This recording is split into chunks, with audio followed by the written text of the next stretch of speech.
Hey everyone, how are you? Sorry, I didn't mean that to be really loud. Good to see you all. James Avery. James, how are you? James says 711. Congrats, Ping. Thank you. That is a great number. Can't believe we are flying along to 800 and we will get there. I appreciate it. Thank you to all the new subscribers. What a great number. Although we don't have any Slurpees here, and we don't have any vapes or cigarettes or donuts. We're just a true crime channel. We don't have any snacks. Good to see you, DJ and Maria. Danny Mitchell is here too. Danny Mitchell. Danny Mitchell, the chat celebrity. Nana Lana, yes. Good to see you. Who's a girl? Marilyn Landis. Juniper's here too. Hey, Juniper. Who else is here? Woos and Petunia. Gambler made it. Lula's here too. Hey, Lula. Danny Mitchell. Danny Mitchell. Let's see. Moon Shadow. Hey, Moon Shadow. I'm going to read something out from Moon Shadow in a second too. By the way, Moon Shadow, I corrected that thing from you told me in the comments yesterday. I fixed that for you. So you don't have to worry about that in the future. I did some tweaking. Where is this thing I want to talk to you about? Here. It's actually, I'm going to read out your comment from the Sunday show, Moon Shadow. I try and pick a couple of comments each week to start the, or each night to start the show. Try highlight people who leave a comment, encourages people to leave more comments. So Moon Shadow said, I watch your show always on replay, although she's here tonight. You're my favorite every night. To make lives, try to make lives, but replay all late most of the time. That's okay. I appreciate it. And it's very flattering to know I am your favorite show. That is very kind of you. I had another comment from yesterday I wanted to bring up too. Try to bring up a couple so people get their. All right. All right. This is from JS the Cat. JS the Cat often is on the replay, and I wanted to talk about their comment. JS the Cat says, are the parents under suspicion? We'll talk about that in a minute, JS. I promise. And last one, Danny Mitchell from yesterday's Late Late Show said, don't let your kids sleep over at other people's houses ever. I think that's some good advice in a lot of situations. But if you have like a great girlfriend who has children too, and she has kids, like I guess it depends how much trust you have. All right, let's get started. I'm glad I could bring those up for you. Where is? Yep, let's get on to our first story. Let's talk about what happened today with Elijah first, and then we'll get to Sebastian. And let me get this story up here. 2 hours ago in Wisconsin, although this is from a Chicago newspaper. I don't know why. Let me get this set up and then we'll go and then I'll get the camera on. Hey, of course it's been 2 weeks. Here we go. Hey guys, how are you? Good to see you all. The camera is on. The camera is on. Happy to be here. Happy to be talking to you guys. Danny Mitchell says, by Danny. Damn it, Danny. All right. Let's keep going. Yes, the car. We spoke. So if you missed was it the late show last night that we spoke about the car? We brought up some photos of it. And this is basically the update for today. Where is it? Here. This is basically a press release. So that was yesterday. It's like Elijah Vu. No, Vu. Elijah Vu has been missing since February 20th, and we have continued vast search efforts to locate him.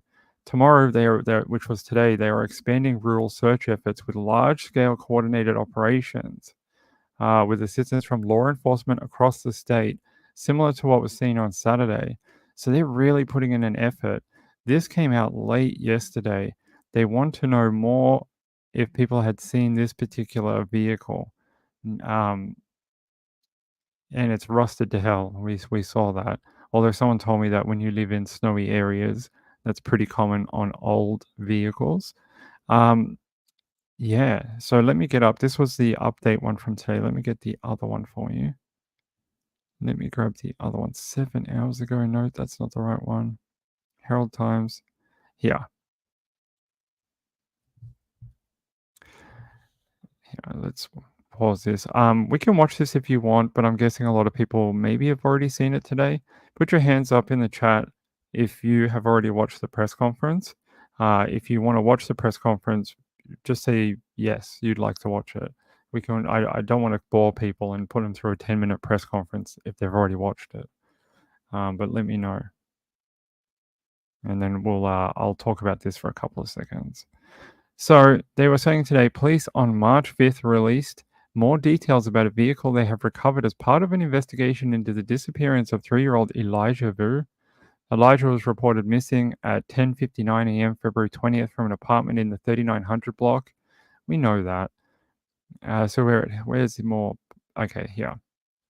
Police said they want people and businesses in Manitowoc County and those in adjacent counties to check their security camera footage for the vehicle between 2 and 9 p.m. February 19th, which is the day before Elijah went missing or reported missing.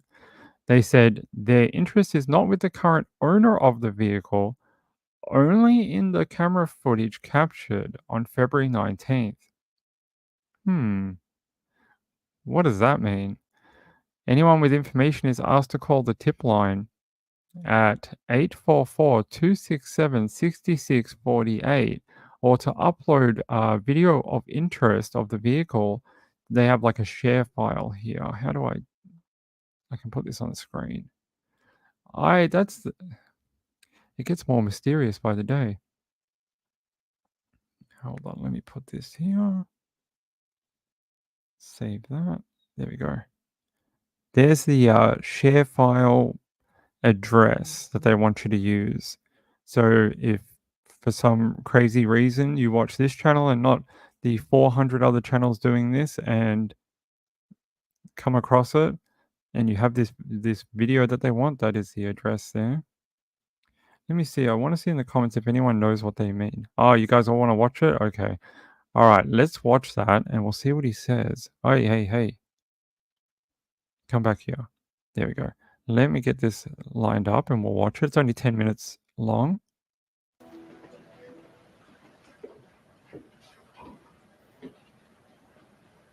Thank you all for being here this evening. My name is Ben Meinert, BenMeinnert. I'm the chief of the Two Rivers Police Department. A child missing for any amount of time is everyone's worst nightmare. That's why we're here today. Elijah, a 3-year-old boy, has been missing now for a week today. For the past week, we've utilized hundreds of resources, worked around the clock in our attempts to bring Elijah home. Right now, I'd like to bring everybody just up to speed with our search for Elijah and how that went. Elijah was reported a week ago today, like I said, around 11 a.m. in the 3900 block of Mishicot Road here in Two Rivers. Everyone searched for Elijah on that day, and I mean everyone. Our police department, first responders responded out. It's not necessarily an unusual incident to have a missing child. Usually we find them right away. Nearly immediately we realized that we needed more resources. Every officer, including myself, was out searching that day for Elijah. When we needed more help, we reached out to the fire department and our Department of Public Works. Soon after that, we got some information stating that Elijah may have gone missing at 8 a.m. When we received that information, my assistant chief, Melissa Wiesner, she's a former lead investigator and she's worked many child cases. I entrusted her and I knew she had the wherewithal to reach out immediately to places like A Child is Missing, our National Center for Missing and Exploited Children. She put out numerous alerts, including missing and endangered alerts, ring neighborhood alerts, and local emergency alerts. That included an Amber Alert. I know there's been some question about an Amber Alert on that day and why. This child was 3 years old and was reported missing on a cold winter temperature day with only a blanket and possibly light clothing. And we knew at that time, possibly 3 to 4 hours. I define that as endangered. I immediately reached out with the assistance of my staff to the Division of Criminal Investigation. This is not about me. This has always been about bringing Elijah home, and quickly. They led that investigation into his whereabouts with the support of our FBI. We also utilized almost any boat, UTV, drone, canine, and even National Guard helicopters to. I just want to break in there. His beginning of this press conference sounds very total, like they're trying to show you just how much research, not research, how much resources they have put into this. Like, we have spent a lot of money, a lot of manpower, a lot of hours searching basically every nook and cranny in our county, in our area, and that's what I think that's what he's trying to get across here. I have to break in because it's a copyrighted thing. Um, yeah, let's get back to it. Also, I just checked the Amber Alert. The Amber Alert does it they did not I thought they might update it with the vehicle details, but they have not. It's it hasn't been no the photos aren't on there. It's still just Elijah. I found that interesting. Maybe they'll explain why when we get further into this. Let me get you back to it. Search for Elijah. Unfortunately, Elijah wasn't found. Following that day, we had a press conference. I know people were frustrated with that. I too was frustrated with that. We had a lot of misinformation going around on Facebook, through social media, and just in general. We felt it necessary that we had to lay out factual information of the case and bring everybody up to date to that point. We also established a tip line and got that out to the public at that time. That has been beneficial and crucial to this investigation and search. Since the conference, I have personally provided media releases daily, if not multiple times during the day, to bring our public up to date and remain transparent.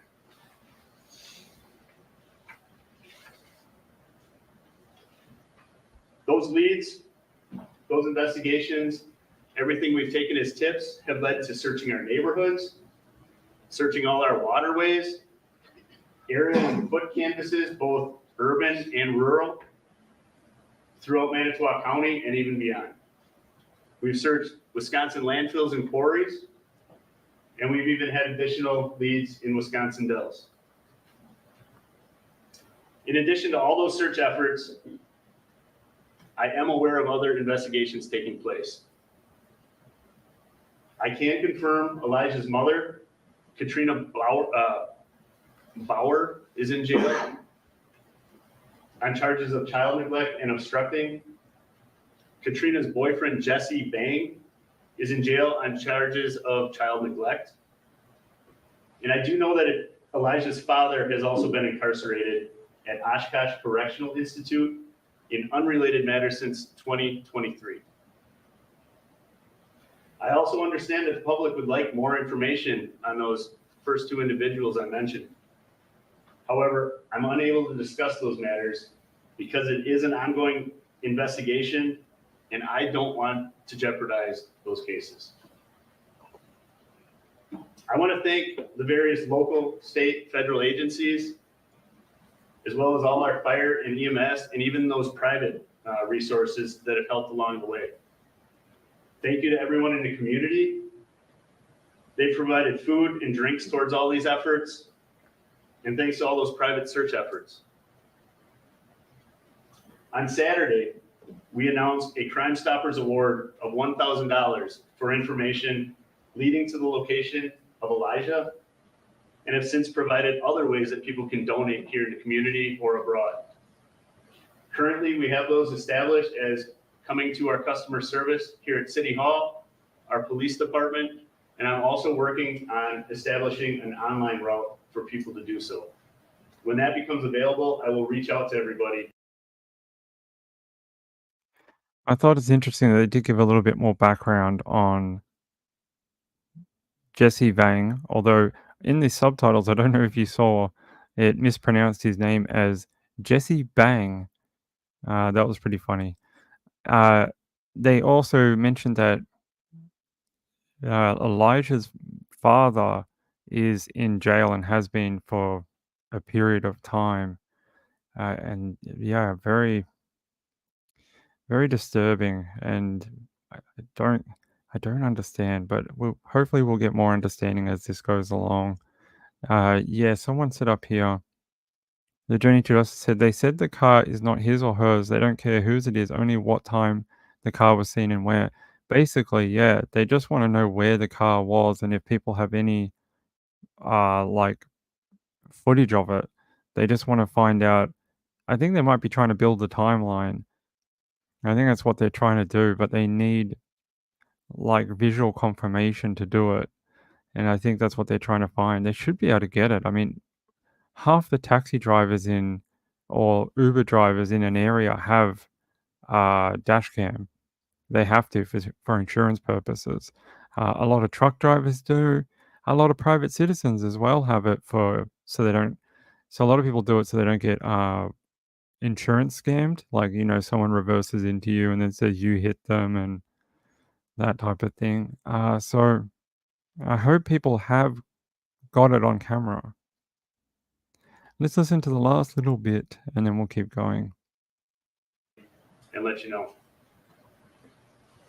Today, the FBI has now provided an additional reward up to $15,000 for information leading to the location and return of Elijah Vu and or the arrest and conviction of any individual or individuals. Wait. Is that the right one? During the afternoon press conference too. Didn't they up the reward to 25,000? Have they uploaded the wrong? Yeah. Our total reward rises to 25K. Is that 15 from the FBI and 10 from the police department? Let's see. Because that didn't sound right. I was like, wait, 15? Is this old? I'm always paranoid. Oh, okay. Manitowoc County Crime Stoppers on March 5th announced it had increased the reward for information from Elijah Vu's disappearance from 1,000 to 10,000. The FBI is also offering a reward of 15,000 for information, bringing the total reward amount to 25,000. Okay, oof. I had a heart attack for a second. I was like, no, we don't have the old one from like 4 days ago, do we? And I was like, no, but he said it's been a week, and I was like, yeah, that's today. I see. I freak myself out sometimes. All right, we've got a couple more minutes. Responsible or involved with his disappearance. We have posters here that state just that. In addition to all those search efforts, Elijah Vu's family has been coordinating their own search efforts throughout Manitowoc County. They're here today and they'd like to provide a statement. I'd like to bring those members of Elijah's family up to make those statements for you.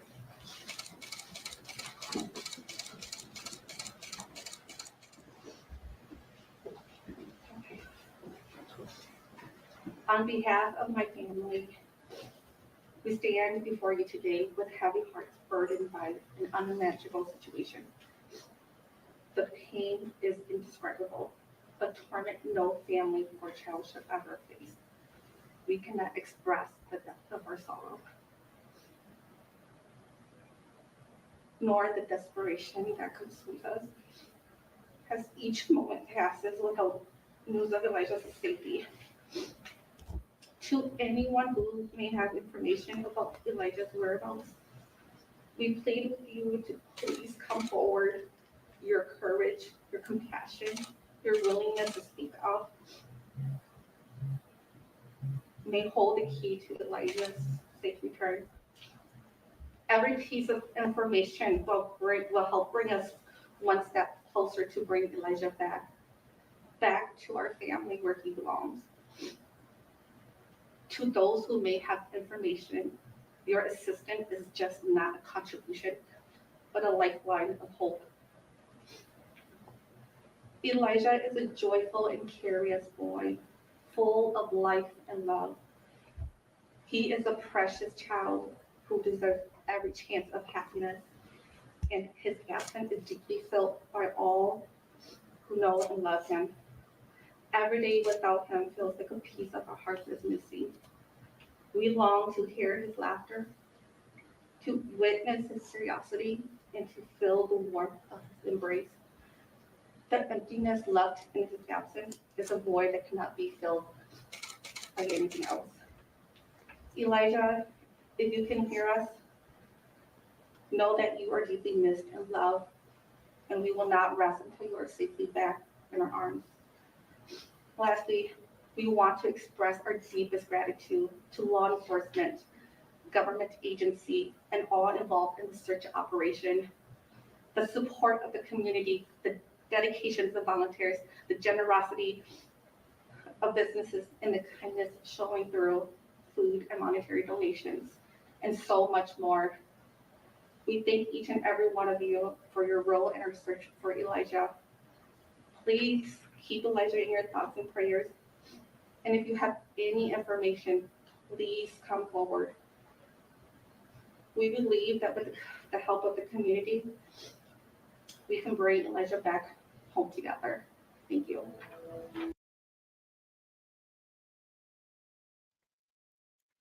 I just want to address this from Moonshadow. Moonshadow says, "Where was the family before? I hate these press conferences or press releases." I have a feeling Elijah had been isolated from this part of the family for some period of time. The way I heard it explained was they hadn't seen him in several months, and he's only a little Tucker, so he's only a few years old. That's like a third of his life. But yeah, so I there's probably some sort of isolation going on there. Marlene, where is our friend Marlene?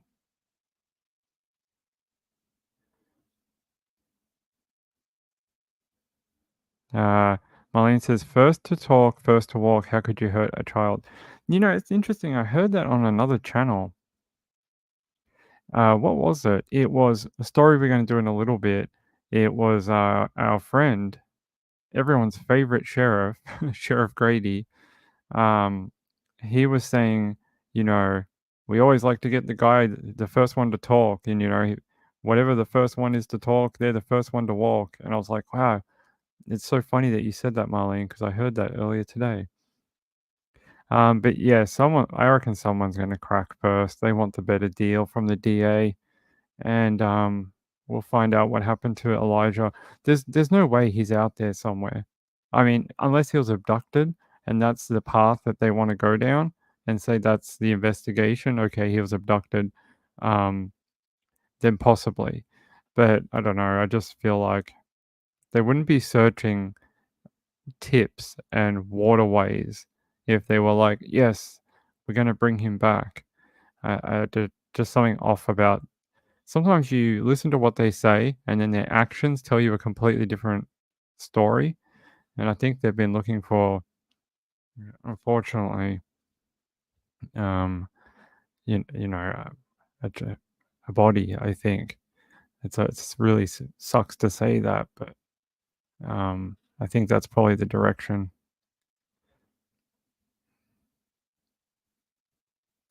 Journey to Justice says, but the two kids were also in care for some time as well. Yeah, I think the whole thing is a mess, and I think they're trying to unravel it. I think that's where they spent a lot of their time, was unraveling the family spaghetti, so to speak, and trying to figure out what was this and where did that go and what did this mean. And I think they had a pretty tough investigation in the first, 5 days or so. Shades of the Quentin Simon case. Yeah, a little bit. A little bit. So I want you to tell me what you think the car means. Because, they've explained a little bit, and I want to know what you guys think it means. Just so I don't think I'm crazy. Um, I just wonder if they think that Elijah was in this car at some point, and that's why they're looking for it. I mean, that sounds obvious, but I don't want to seem like a crazy person. And they're like, no, that's not wiping. It was so they could transport pizzas across state lines. You're all wrong. It's just a separate charge. They want to get them for illicit pizza. And I'm like, damn it. I knew I was wrong. I shouldn't have said anything. Yeah, just something about this car. I hope it's not what we, yeah, I hope it's not what someone brought up yesterday. Someone brought up yesterday that maybe they had the cadaver dog go through the car and it picked up like dead body, but there's nothing in there. So they're like, we know the car had at some point a deceased individual. Don't know if it's Elijah, but just a deceased individual, and we need to find out where that car was at different periods of time. And then they got to build the timeline and try to search those places. Think so. Yeah. That sucks. That really sucks. All right. All right. Let's talk about Sebastian. I want to talk about that as well. Yeah, I was gonna read this, but I can't read it. I hate reading the punishment that Vang, and we've already read it out before. I don't want to go through that. I think what he did was disgusting to Elijah, 3-year-old little boy.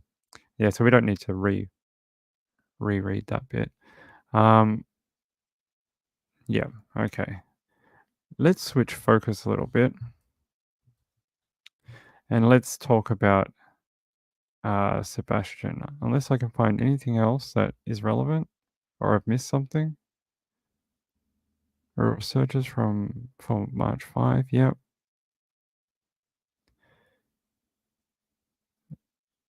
Okay. Actually, this is permanent. So Katrina and Jesse are both expected to appear in Manitowoc County Circuit Court on March 7th. So a couple of days away, a few days. That'll be interesting. Maybe we'll find out a little bit more then. Last time they were in court, they had to argue for certain things, and when they argued for those, certain concessions, we found out a little bit about the investigation. So maybe that'll happen again, and we'll find out a little bit more about the direction this is going to go. I mean, I think everyone's got an idea in their head. I just think we're trying not to speak it into existence. Yep. Okay, I think that's good. Showed you the press conference, showed you the family. I just double checking. Just checking there's nothing else. It's not the yeah. So that's what they said. Here, police said they want people and businesses in Manitowoc County and those in adjacent counties to check their security camera footage for that vehicle. They said their interest is not with the current owner of the vehicle, only in the camera footage captured. That's so interesting. All right. Moonshadow says stepfather is so sus on Sebastian. I think some people are cottoning on to certain things. I will tell you this. Oh, hey, Flower Child, did I miss a question from you? I'm sorry. What's the answer in stopping child abuse? I realize it's a touchy topic, but we need to protect children better than we are. I think it's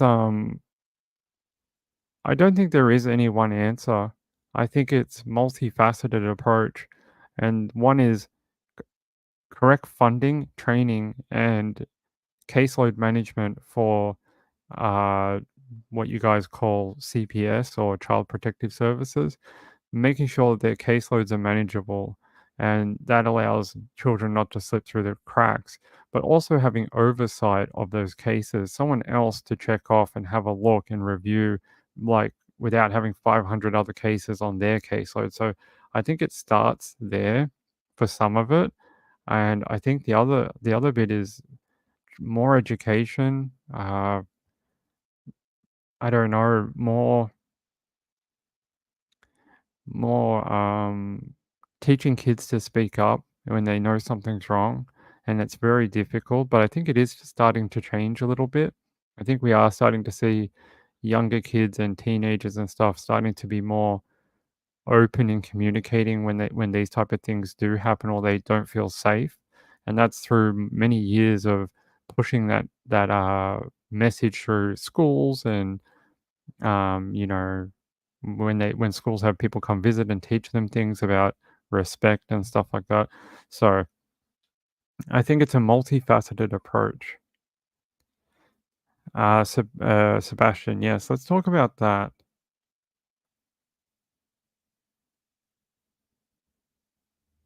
That's true. Hey, Sean. Let's talk about Sebastian. Someone messaged me this morning saying that yesterday we watched the video of Sebastian's stepfather and the mother talking on some sort of TV show or podcast type thing. But then someone messaged me when I was asleep last night. I didn't see it until I woke up. That apparently the same two people had gone onto a YouTube show. It's called Duchess Missing in Tennessee. I hope I got that right. And apparently they were on there talking about not Elijah, Sebastian. And they gave some, they're sort of the same answers, but some of this stuff was interesting. They kept repeating how he didn't have shoes. And that really irks me with this particular case because they also say, oh, he doesn't like being dirty. He really freaks out when he's dirty. So you have a autistic teenager that's out in the supposedly out in the wilderness or just outdoors with no shoes, doesn't like being dirty and hates bugs. It's something, I don't know what it is, but something's not right. You know, we've seen hundreds of these investigations, hundreds. I'm sure we all have. And after a little bit, you start getting like a feel for it. And I can't say what exactly it is. Something's not right. And I don't know what it is. Discrepancies, yeah. It's like they contradict one thing to the other, and I'm not saying it's their fault or anything. I'm not trying to blame it on anyone. Something's something's off, and I just don't know what it is. Yeah, nothing adds up. Right. Like I heard that guy speak, the sheriff for the Two Falls region or the Manitowoc sheriff. Or Two Rivers, sorry, Two Rivers, not Two Falls. Two Rivers. Did you hear what he said at the start of that press conference? Oh, we get missing children all the time. And whenever they're reported missing, they're normally found almost immediately, or they're found within, a short period of time. You would have thought if Sebastian made it out of his home and got anywhere, they would have picked him up in a couple of hours at the local shops, at the ice cream parlor, at the local school, at the library. Something like that, right? There's something off, and I felt that way for a while, but I try to give everyone the benefit of the doubt, right? Because wouldn't you hate to be that person where you get it all wrong and then, you've started being a person putting someone on blast online. What you say online matters. It matters. You have to stand behind it. And at the time, I just didn't. We just didn't know enough to be able to stand behind that. You heard through web sleuths, yeah. Did they go live early today? Did they do a daytime show? I didn't see. I was asleep. Let's see. Marylander says it's like he didn't leave his house on his own, in his own. Either he didn't leave on his own, someone helped him, or he never left. I don't know. Marlon Clausen says, I think they are thinking that also people just do not show up on any city. Yeah. We showed you the street last week, right? I showed you the different ways out of his neighborhood. Like he can go either back through the cul-de-sac and head through. There's a couple of properties I don't think they have fences.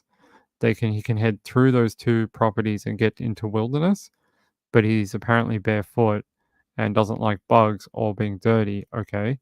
Or he can head back down his street and then there's another little street that comes off his street and then onto a main road, like a really big main road, an arterial. Uh, And if he crosses that, there's another forest. So you would have thought he picked up. Yeah, James Avery says, I picked up on Ellie asking people to check Ring cameras before the day he was reported missing. Anytime they start asking about that type of stuff, there's something wrong. There's something not right. They're thinking that there's something that happened before the event.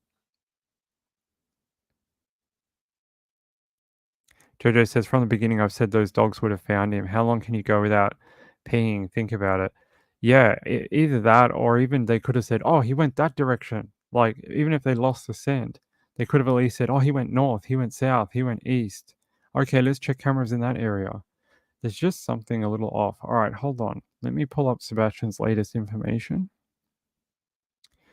Let me grab you one from today. Yes, 4 hours ago. This is the one I wanted to show you. Is this the one that has the interview? I think so.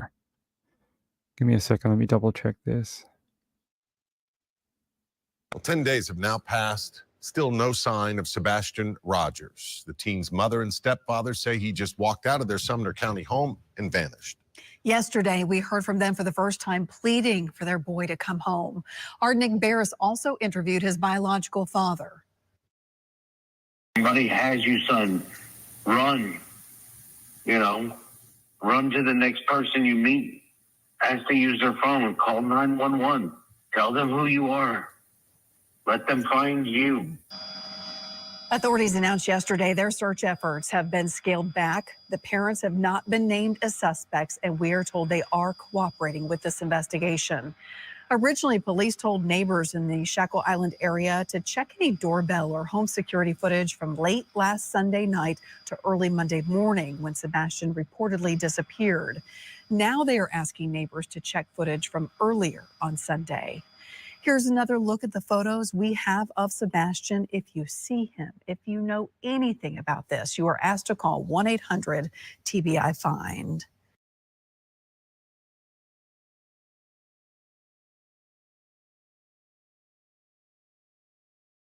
That's not the video. That's not the one I wanted to watch. I think, where is it? It might be this one. Hold on. Sorry to make you sit through too. A significant... Hold on, let me pause this and just scrub through it. Okay, I think it is this one. By the way, if you want to know a little about inside information, hold on, where is he? This fellow here, and I'll get you his Facebook. He does a live show most nights at 7 p.m. local time in Tennessee. He does like a little live thing from his home, and he's one of the anchors for this news station, and he's pretty well in touch with the local buzz. And I've been listening to him every couple of nights, and he has to keep an official kind of response, if that makes sense. But he does sort of have a great nose on the ground for things. As authorities looking into the very real possibility of foul play.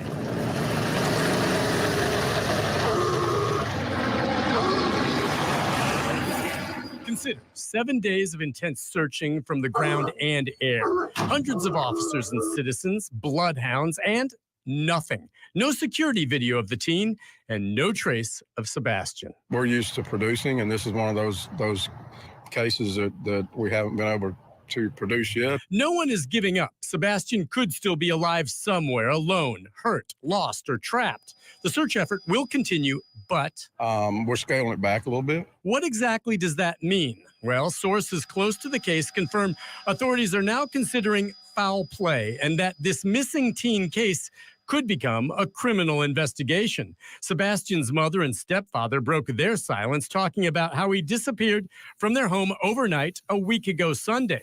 The two spoke on a YouTube podcast called Missing Tennessee with Duchess. And when I went to wake him up for school, he wasn't here. Between the hours of, 12 and 6, he has basically vanished. Walked out of the house, the door was locked, and gone. He didn't take a phone.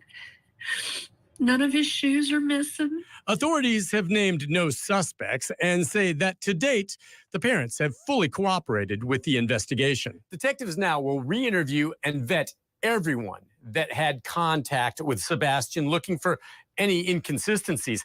And they are asking the public to provide any Ring camera videos, not just from Sunday night when they believe he disappeared, but of anything suspicious of much earlier in the day.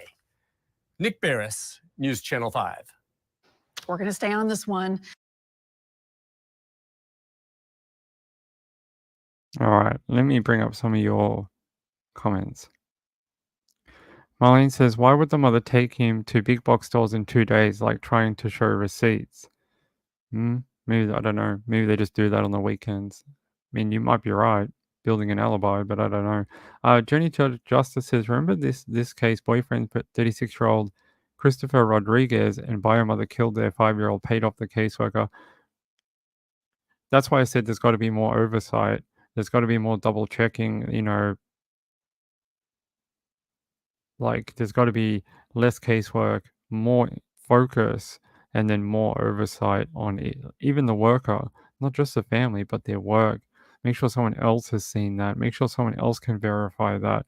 Make sure someone else signs off on it, There's only so many people you can pay off. There's only so many people you can corrupt until, you find honest people. So that's what I mean. I'm hoping that, they need to train more people, get more people, make the teams larger. Stop having them have like 500 people per caseload. Like, it's crazy. There's no way kids can get the proper attention they need in vulnerable situations when the caseworker drops around like once every 9 months and goes, yeah, you good? Not being abused, are you, 5-year-old? Oh, okay, you're not? Okay, bye. So, and I was in the system. I know what they do. I know how they operate. I was in the system myself. I know exactly what they do. I know how they come out. I know the stuff they don't know about. Yeah, so that's why you got to have oversight of even the workers. Got to have someone else who has seen it, someone else who can write things and verify and sign stuff. It takes up more bigger departments with better chains of commands. What locks do they have? Like when you lock from the inside, I'm saying it's probably a deadlock. Most houses have a typical deadlock. I don't know if they'd use it. I think most people don't use their deadlock when they've got people inside as such. I don't know. Some people probably do. Danny Mitchell says, you'll watch the mum's weird body language. I don't know if it was weird. I know some people picked up on it. Do you guys think that kind of like shuffling was weird? Or do you think it was just anxiety from having to sit in front of a bright camera and be peppered with questions? I did find it weird. There seems to be some discrepancies in what the stepfather and the mother say compared to the father, the biological father. Like I know someone up here they said Sebastian loves fishing, but that never came up, I don't think, in the 5-part interview they did on Sunday. They said like, oh, he likes his games and this and that, but didn't hear anything about water. Unless I missed it, I might have. Emily Knob says he left in the car then, probably. Maybe.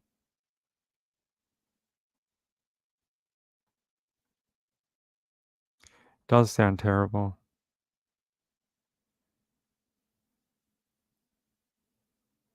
One week later. That's horrible. I pray this one doesn't become a cold case. Not much evidence of anything. People can put on good shows. They can. Jojo says, no, I think her son has autism and she has small traits.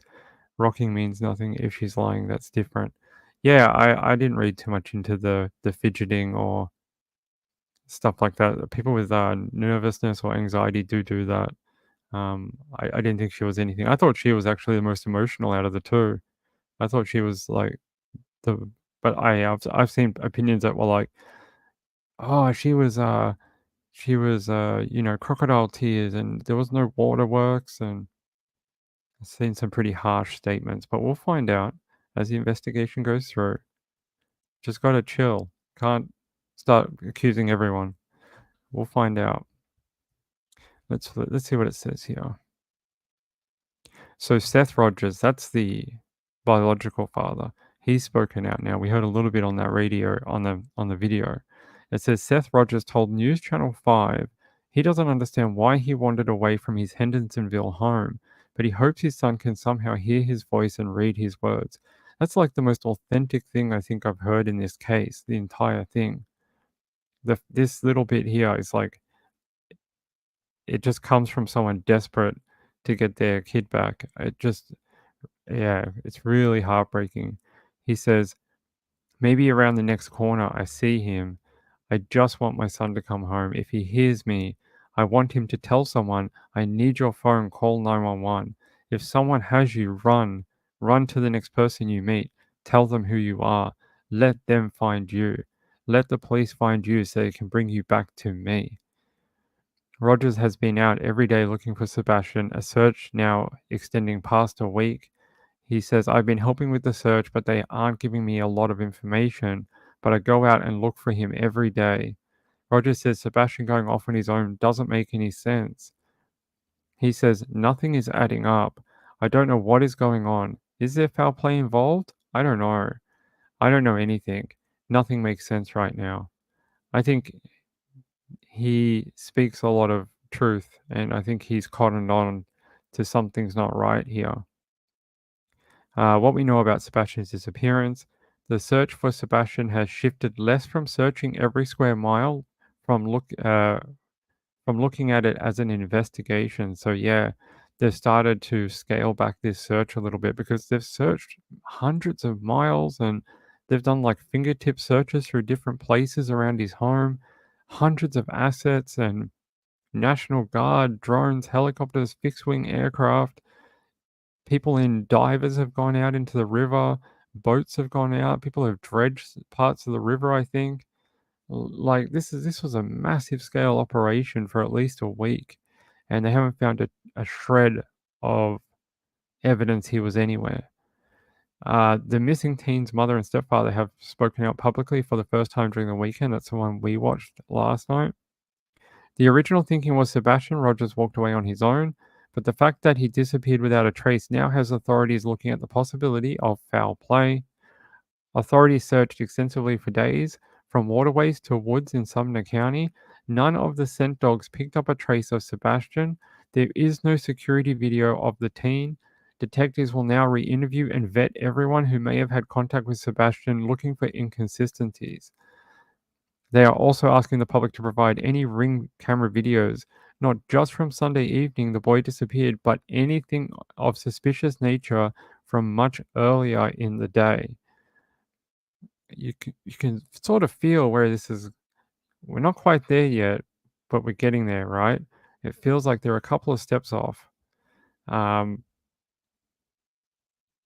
Because the no Ring doorbell, the no CCTV, the no dash cam, the no business in the area like a shop, ice cream store that he loves where he likes to get malt ice cream. None of those have him on CCTV. If I was a kid, 15 years old, and the first thing I ran away, I was like, oh, far out. My mom's upsetting me. I haven't told her anything. Man, I'm mad inside. I'm going to run away from home. I would go to places I know and feel comfortable. And one of them is just 2 minutes around the corner from my mom's house. And it's the ice cream store. It's literally just like he knows he walks there and gets ice cream, apparently. So that's like the first place I would check. And it's probably at least in the realm of possibilities that he walked past it. At least because he's going to use, like the parents said the other night, he's going to use landmarks that he knows because that's the way his brain operates. He works off landmarks and memorization. So he would have to be somewhere along that road. It's just doesn't seem logical. Yeah, nothing. This doesn't mean the cameras are not operating. Do you think burglars only attack like when they're open? They're like, haha, I've got you. You're open and now I'll rob everything. No, they come during the night. That's why we have security cameras. Wu says, must be off. Plumber just turned up to fix the taps. Okay, go get your taps fixed. I hope that's not a euphemism. I hope that doesn't mean something else rude. Don't give me any of that lingo. Yeah, I know a lot of people have brought up that it's the night, like it's the middle of the night. I don't think that matters. A lot of these cameras work on night vision or low light or X, Y, and Z. They do that on purpose because criminals tend to work under the cover of darkness.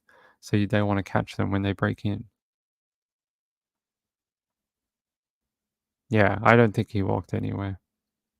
I think if he'd walked 2 feet outside his home, someone would have caught him on camera. We just got so many cameras everywhere these days. And look, there have been people that have gone missing and not caught on camera. Yeah, we've seen that before, but I don't know. Just something tells me that he'd linger around areas that he knows or feels comfortable. Gambler, hey Gambler. Yeah, like he would go to familiar places, whether open or closed, because that's all he knows, right? He doesn't know anything else. And his parents even said he works on routine and memorization and things he knows. Yeah, I've definitely seen some. Like, who's that guy? There's a guy from like a famous band in England, and he went missing. They've never seen him again. They sort of have some idea of where he might have gone, but he's just poof into thin air. I don't know if they ever found him. I have no idea, but I think we're talking about different people with different capabilities, if that makes sense. Different people with different understandings of how to be tracked, what's around them, that type of thing.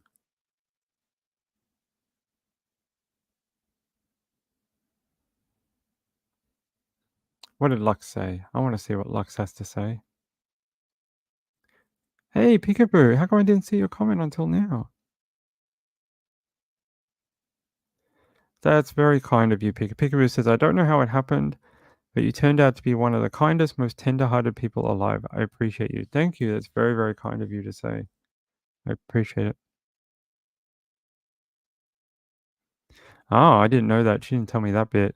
Insightful One said last night that the mother used to install Brink's home security systems but did not have one.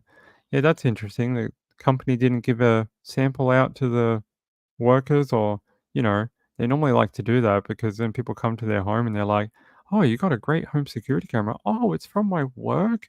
We do great installs at great prices. And, you should drop by our office. We'll give you a great deal. And your house could have one exactly like this. It's like a form of like advertising. Hey, Beth B, how are you? Honestly, most of autism does. Yeah, well, we'll see. Lux says, I think the dogs would have smelled him if he walked past, especially barefoot. Yeah, I think 100% those dogs are really, really good. Marlene Clausen said, would this child even have money, or was any money missing from the house? I don't think I've seen that answered. Has anyone seen anything about money or whether he has a debit card or anything? I know she said he didn't take a phone. Maybe his card is linked to his phone, like everyone's is, right? We tap and go, like we tap the phone on the thing. Maybe his is similar, like he has a little bit of money that mum puts on it, like on a debit card type thing, and he can buy an ice cream or, toys or whatever he likes. Whatever teenagers like. I don't know what they like. No coat. Yeah, no coat. What did they say? It was a black. No, he had a sweater though. They said a sweater. Black sweater, right? Black sweater, black pants. Black sweatshirt, black sweatpants, and his glasses, but nothing else. And in that video, she says something about he didn't take anything else. He didn't take shoes. He didn't take a mobile. He didn't take. Did she say anything about keys? Can't remember. He said he didn't take much. Yeah, that is interesting. I like the money angle. That's very interesting. Because even he would have to know that you have to pay for things. I'm sure he has that understanding that goods and services cost money. He sees mum do it at the shops, right? Sees mum pay for things, he would know. No coat, no, just a sweatshirt.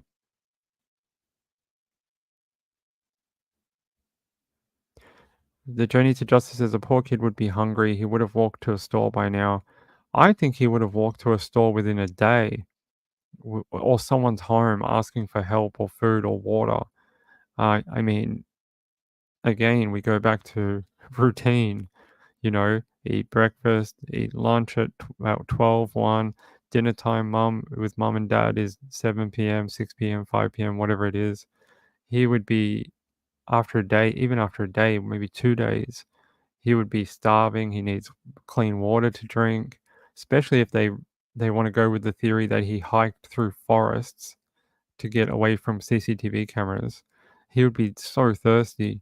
It's hard work. It's probably humid as hell in Tennessee as well.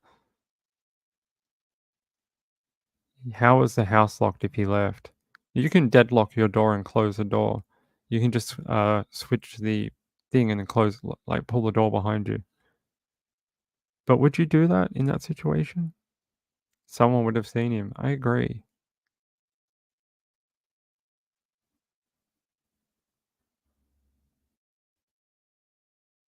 Does it? I didn't know. Yeah, that's a good point. Maybe that's why they didn't do it, because it makes a noise. What would you use then? What would you use as a home security for someone who has hearing hearing, what do they call it? Like hearing-based agitation. What would they use as a security measure? Just cameras? Like just cameras, no alarm. Would that be feasible?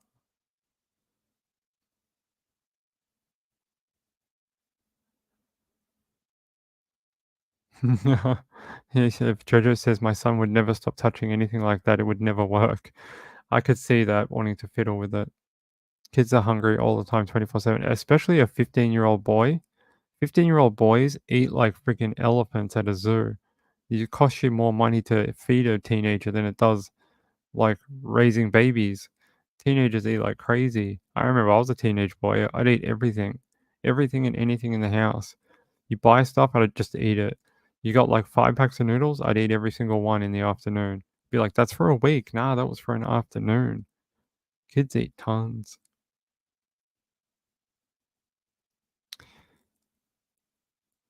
Yeah, you'd have to have some sort of, yeah, but I don't think we know if he had a history of running away. It's not something I've seen mentioned though. With rage, I know that some of them do have, like, in that interview, the parents did mention that at the time he wasn't in trouble with his parents, right? They said there was no argument. He wasn't angry at them. They hadn't got into a fight. That suggests to me that it's at some points they do, which is probably pretty normal. All children get into fights with their parents. Doesn't matter if you have autism or not. Um, I may suggest that the ones that don't have autism probably fight with their parents maybe more, because that's just what happens when you're a teenager trying to push boundaries and assert your own control over your life. That's just what happens. It's finding that middle ground all the time. Uh, but it does suggest to me that they do fight. So that's very interesting. So maybe he does have something like that. Yeah, I didn't see anything like that she answered. We live to eat these days. Yeah, I don't. I always forget to eat. My ADHD is worse now that I'm older than when I was sort of in my 20s. It wasn't as bad, and now I'm a little older. I forget. I'll sit here. I'll do the shows, and then I'll get off, and then we have an hour break. I'll either feed the cats, but they got fed early today. Um, I'll do whatever research for the late show, get off, and then I'll start researching for tomorrow's show. And then it gets to be like 10 o'clock at night, 10:30, and I'm like, oh crap, I didn't eat anything today. I was supposed to have my protein shake. I didn't do that. It's the worst. I'm terrible at it. He does not exit seek. Maria, what does that mean? We're not doing Japanese poems today. Family shared that he does not exit seek. What is exit seek? You mean like always looking for an exit or a way out? Like some kids always want to escape, like they're escape artists? Yeah, hunger will bring a kid home. They will. I know as a kid when I used to run away, I was always like, man, I'm hungry now. Let's go home. Okay, let me see if we can find anything else about little Sebastian. He's not that little. He's like, what did they say? 5'5". He's pretty tall. Pretty tall for his age. Well, sort of. Let's see. I just want my baby back. No, that's the one we watched from yesterday. We don't have to do that again.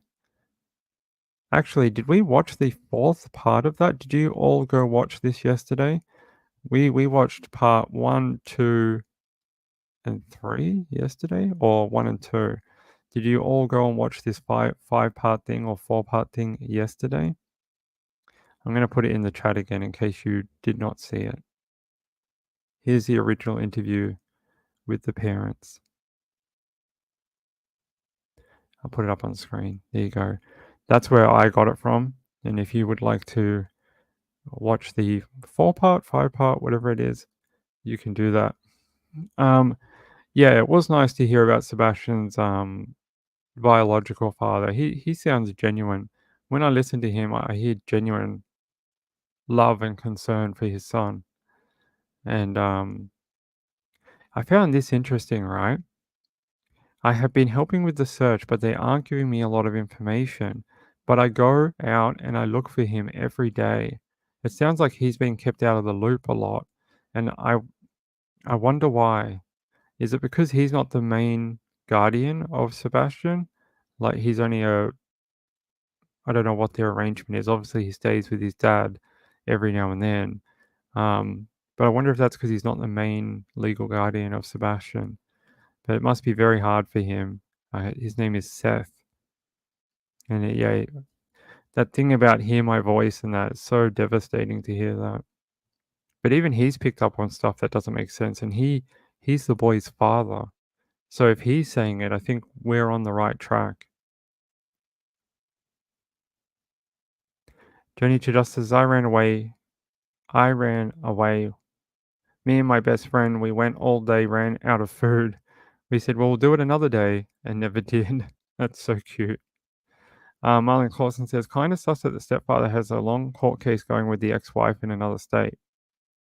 And they got that case sealed too, or they requested for it to be sealed because I think it was Plunder. Did Plunder dig up the court records on that? I hope I'm not naming the wrong channel. Sorry, Plunder. Someone mentioned it to me and said it was her, but whoever it is, someone said they were digging into their family history apparently, and they wanted that case sealed to protect the privacy of the little girl, apparently. So, okay. Let me see what I have for you. Let's see what else we have. Any more updates today? Updates today being a little thin, actually, I think, right? Except for the News Channel 5 stuff. Let me use these tools and try and...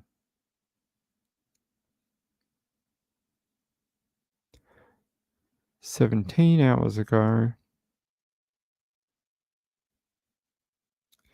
Except for the YouTube creators, it's been a little thin on the ground today for this one. Rose, 901 Lulu, has been doing updates on her Twitter. Quite like her. I talk to her or leave a message on her thing every so often. She's quite good. Yeah, just other than scaling back the search. Okay. All right. All right. If I have any more on this, I will bring it to you. If anything big happens, we may just jump on if there's big breaking news. I will get back to you. I'll do a live show, I mean. How long do we have? Oh, another half an hour. That's good. Okay. Let me see if we have an update on this. You guys remember that body parts found? Wait, what? Let's have a look at this. Remember the body parts in Long Island, Babylon? All right, let's go back to Babylon. Breaking news at 5. More human remains found scattered across Long Island, and multiple people are now under arrest. Good evening. I'm Gilma Avalos. I'm Adam Cooperstein. Tonight, that crime scene is expanding. Gruesome new details also coming in from Suffolk County. Police believe that two people, a man and a woman, were killed and dismembered there. And police sources are telling us now this may have all stemmed from a love triangle. And today, investigators told us that they found human remains in several areas, including 2 parks and a wooded area of West Babylon. And just a few miles away in Amityville is where police searched the suspect's home for evidence. This all after a gruesome discovery of body parts in a park last week. News 4's Melissa Colorado is live there in Amityville with the new details for us. Melissa? And Gilma, the news of an arrest in the body parts case came as a big shock to those who live here on Railroad Avenue. They describe this as a quiet block where it's often you see lots of families walking with their children or people walking with their pets. Now, sources familiar with the investigation tell us at least one person is under arrest, and investigators are looking into whether the motive was a love triangle. It's kind of blowing my mind that the suspect lived there. This is the home on Railroad Avenue in Amityville, where police executed a search warrant Monday night in search of the person who they say is responsible for chopping up a man and a woman, then dumping their body parts in 3 different locations. There was like a crime lab truck and a whole like command center. The first discovery was last Thursday. A group of students on their way to school found a man's left arm in the bushes of Southern's Park Pond in Babylon Village. Police responded and discovered another arm, both believed to belong to the same man. Investigators eventually discovered a total of 6 body parts in the park, including a woman's head, arm, and a leg. Elsa Romero lives next door to the home where Suffolk police executed a search warrant and arrested at least one person. It's a 2-family home, so there's a lot of people in there. And recently there was a couple that moved in. So that's I don't know them. Not too far from the Railroad Avenue home in Amityville, police found remains in 2 other locations, Bethpage State Park and West Babylon. We learned late today the victims are a 59-year-old woman and a 53-year-old man. Stephanie Leckie lives in the duplex at the center of this investigation. It's shocking, to say the least. And police have not identified the victims nor who exactly was arrested. Police say this is an isolated incident with no threat to the public. That's the latest here in Amityville. I'm Melissa Colorado, News 4 New York.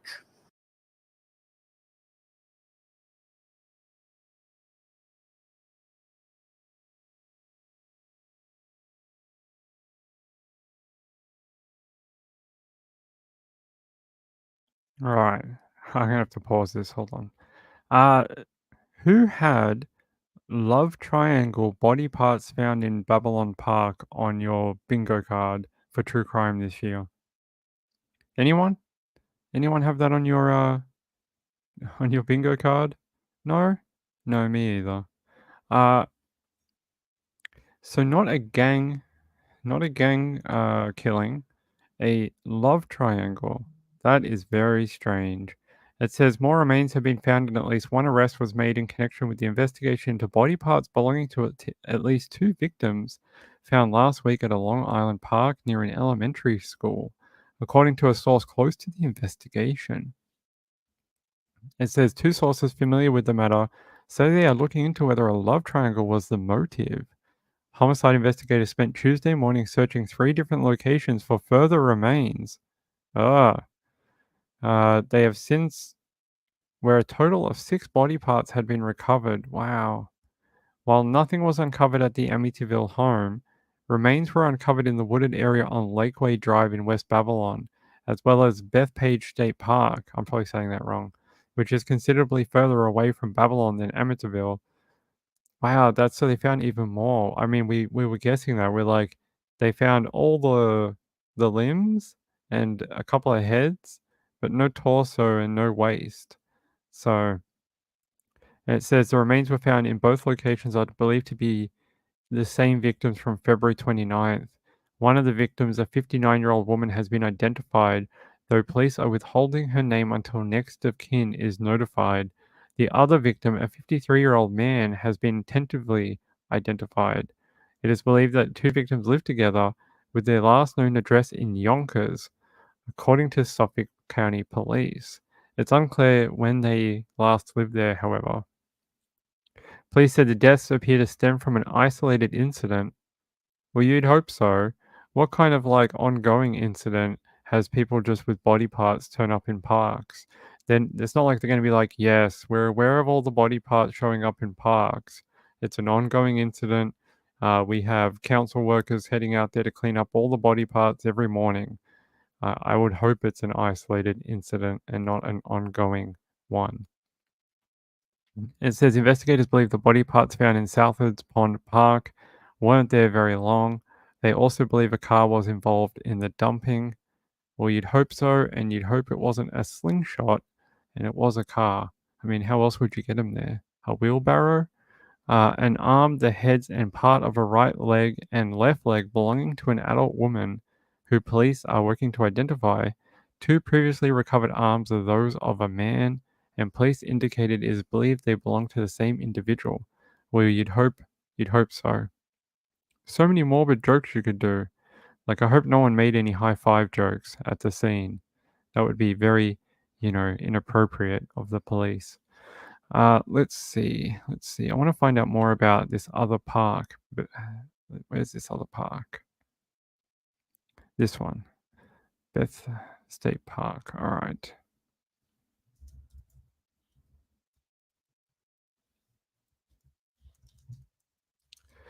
Let's see. More remains. Yeah. NBC.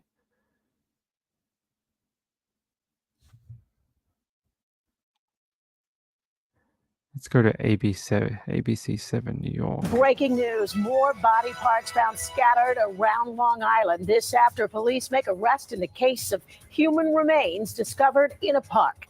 Good evening at 5 o'clock. I'm Sandra Bookman in for Sade. And I'm Bill Ritter. The grisly discoveries we know began last Thursday when a group of students walking to school found a severed arm at the edge of a park in Babylon. A search of the park uncovered other remains, including a woman's head. And it didn't end there. Authorities found more body parts today in West Babylon and Bethpage State Park. The discovery came after cops raided a home in Amityville. They spent the entire night there before taking 4 people into custody. Lots to unpack here. Long Island reporter Shantae Lands live in West Babylon with the breaking new developments. Shantae. Well, Bill and Sandra, the latest scene is right here behind me. More gruesome body parts found in these woods. This, as you mentioned, as 4 people were brought into questioning, we've just learned 3 men and a woman. More body parts found in Bethpage State Park and in these woods along Lakeway Drive in West Babylon. Shocking, though. Very, very shocking. I believe there was a police car stopped right up front over here early this morning. Now 3 locations of human remains belonging to the same man and woman scattered across Suffolk County, originally discovered in Southwards Pond Park in Babylon by a high school student last Thursday walking to school. It's just surprising. This man, who does not want his identity known, describes Suffolk police arriving on scene to raid his neighbor's home on Railroad Avenue in Amityville overnight. It was last night. It was a SWAT team, and the whole road was blocked off, mobile centers, a lot of detectives, and that was pretty much it. Multiple people now brought in for questioning. Suffolk police say the dismembered man was 53 years old and the woman was 59. Police believe they may have lived together in Yonkers, and their deaths might stem from a domestic dispute. It's repulsive that it might have originated here. Very scary. Bill Seaman lives near the home where the 2 people were taken into custody. Like everybody else, you expect things to stay sedate and quiet. This is a bit of a shock, you know? And again, the victims, both a man and woman in their 50s. Police know who they are. They're not releasing their names yet until their families have been notified. It sounds like it might be like a husband and wife that were murdered, and maybe one of their lovers killed them both. Because if they live together, it's not a husband and his mistress or the wife and her toy boy. They're together apparently, unless one of them left the family home and moved in with their lover, and then the whoever the other person is in the original relationship came and killed them all. Hey, Brooklyn Mom, good to see you. It's nuts right now. It's such a quiet town. It's a little bit of a shock here. We were completely blown away, but she said when they found the first body, part of that, it was a Valentine's thing. Oh, maybe. Could be. It was only a couple of weeks ago. Dressed up as homeless people with their shopping carts and dumped body parts along the way. Could be. Green Eyed PI says, must have been the woman's husband. They said they live together. I mean, could be a new relationship, and then the old jilted lover is upset and killed them. Marilander says, I thought it was gang related. Yeah, that's what they said. MS-13. Threesome, maybe? Threesome that went wrong. So you got to be careful with the menage a trois. Got to be careful. It's a very tricky situation. Let's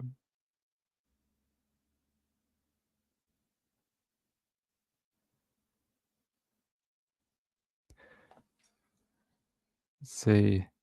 Brooklyn Mom, yep. Okay. Let me see if I can't believe they found more body parts, but I figured they would have to, right? Because they only had half of each person.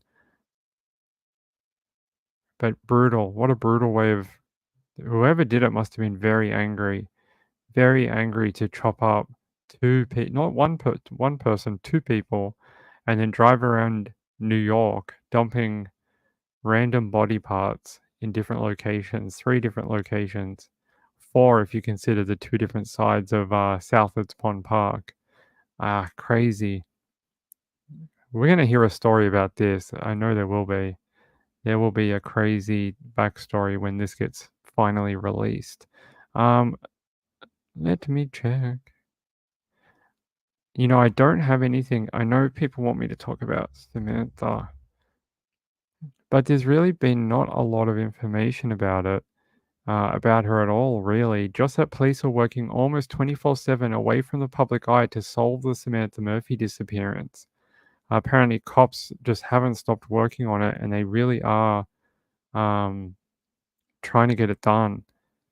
But so far, not a lot of movement in the case, unfortunately. It says, a former Victorian police detective has defended the force over the investigation into missing mother of 3 Samantha Murphy, saying detectives would be working almost 24/7 to solve the case. Narelle Fraser, who was working with the force for almost 27 years, has worked on numerous high-profile investigations, including Anna and Gracie Sharp, better known as the Sharp family murders, the Society murders, the death of Maria Korp, and the 2002 Bali bombings. Samantha Murphy was last seen leaving her East Ballarat home on Eureka Street for a run in Canadian State Forest on Sunday, February 4th, about 7 a.m.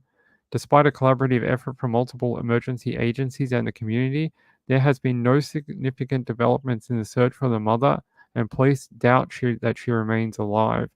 Yeah, police are working under the assumption now that she was killed not long after she went missing. It says Ms. Fraser responded to public criticism of Victoria Police, telling ABC 7:30 that investigators would be working around the clock. From what I read, see, or hear, the public are like, what are the police doing? But the police would be doing everything. They would be working almost 24/7. Monday marked 1 month since Samantha Murphy vanished, leaving the community in a state of shock. However, Ms. Fraser said there is still hope for the missing mum, as police investigators could likely hold answers the public are not aware of. A month is, yes, that's a while, but police would be doing so much away from the public eye. Do people really think that the police are going to tell them everything? Do they really think that they're going to take them inside our investigation, into our little bubble, and share all this information? That's not how this works. Police believe Miss Murphy reached the Mount Clear area, about 7 kilometers from her house, within an hour after leaving her home on the day of her disappearance. They have ruled out 2 popular theories that she suffered a medical episode or left willingly. Given the extensive and detailed search that has already been undertaken, and the fact no sign of Samantha or her personal belongings have been located, we have ruled out any type of medical incident. Yeah, they said that at the press conference last month. They're also noting there's also nothing to indicate that Samantha left the area of her own accord. They also said that her digital fingerprint had some sort of disruption at that 7 kilometer mark, an hour into her jog, her exercise, and they still don't know. It is. The Journey to Justice says the arms and legs heads are easy to carry. Yes, but only if you juggle them.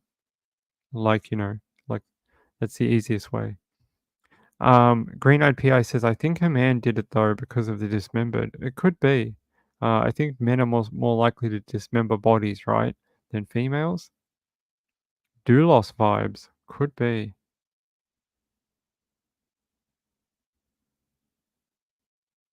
I do too. For her family, for the community. Jojo says, I hate touching ground beef. This guy apparently not bothered. Apparently not bothered. Yeah, I hope Moonlight View is okay. She comes and goes, though. She comes and goes. What time is it? Do we have to go? Okay, in a minute we do. Let me just check something. By the way, I wanted to thank Joan for last night. She sent through a donation at the end of the Late Show, and I really appreciate that, Joan. Thanks for being a part of our little community here, and I have put your name on the ending video for tonight. So thank you. That is very kind. Gambler says, in Toronto, we were asking for help identifying a man whose body, a thigh, washed ashore last October at Cherry Beach, located the other in water nearby 3 weeks later, the torso. Is that sort of like the shoes that keep popping up in Canada? Like, there's this place in Canada where they keep getting shoes with feet in them that wash up on the beach. I think I remember this one, though. The one with the thigh that washed up. I do remember that.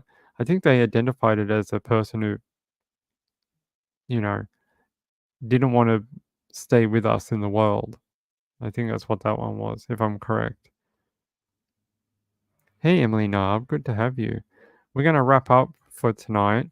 I will look for that video with Seth. The source I had for it wouldn't play in StreamYard, but I will try look for a secondary source, and on the Late Show, we can have a listen to it. Okay? So that's for Sebastian. That's Sebastian's father. So for the Late Show, I'll try find a secondary source, and then we can have a go and see if we can watch it. Let's see what you guys have to say. Oh, that was a dismemberment. I remember one in Canada where they ended up working out it was unfortunately, but everyone at first was like, "Oh my god, it's a serial killer," and it wasn't. Okay. All right, that's it. Everyone's got all their opinions out for the night.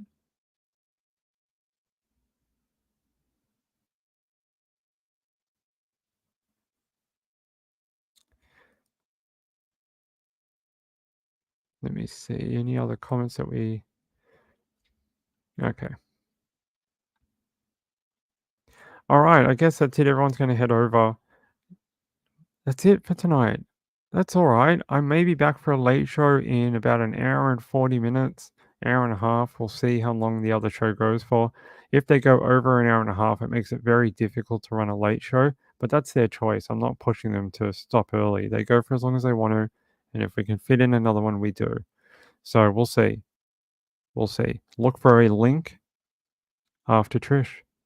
Good night, everyone. I appreciate it. Thank you to all the new subs. 711. That's awesome. And to many, many more on this channel for more great shows. Until later or tomorrow at 9 p.m. I'll see you all later. Thanks for being here tonight, everyone. Good night.